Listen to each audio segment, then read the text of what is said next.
Howdy, been a while, obviously, life and holidays and stuff and general. Now, it is impossible to know what it was like to be a fan of any age back in 1976 when The Deadly Assassin was on, because fundamentally the whole landscape of being a fan was different. We probably didn't even define ourselves as fans back then. I don't know.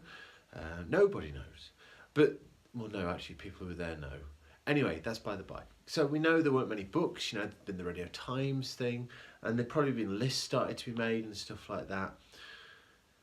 But watching this now in the context of having seen all of the stories so far, and when we started this, the whole notion was to try and track this idea of the Doctor and his development as a character and the series in general, and something I'd never done. This story is just mind-blowing. There's so many things about this story of note, right? The dialogue is amazing. The tone of it is just phenomenal. The fact that it kind of rips up the playbook in relation to Gallifrey and the Time Lords is just great. The lack of a companion, particularly like a Sarah Jane, is really notable.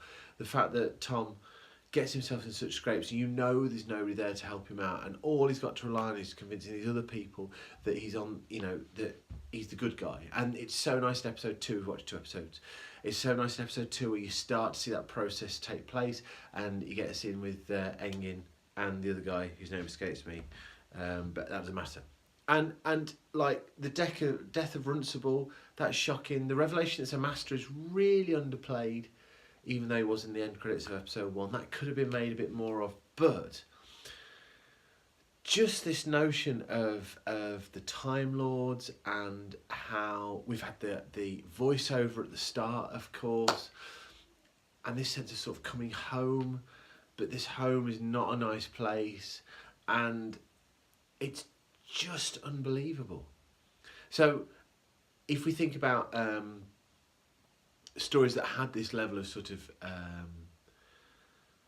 an impact in terms of what we think of the programme, you think of Genesis of the Daleks, you think of the Daleks, you think of Genesis of the Daleks, maybe some of the Dalek stories, War Games, Trout and Dalek stories, War Games,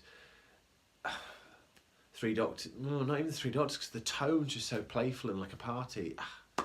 There is just something very special about this, and it's just so masterfully written, and it's such a stunning performance from Tom, just blazing a trail here, and the support is so good.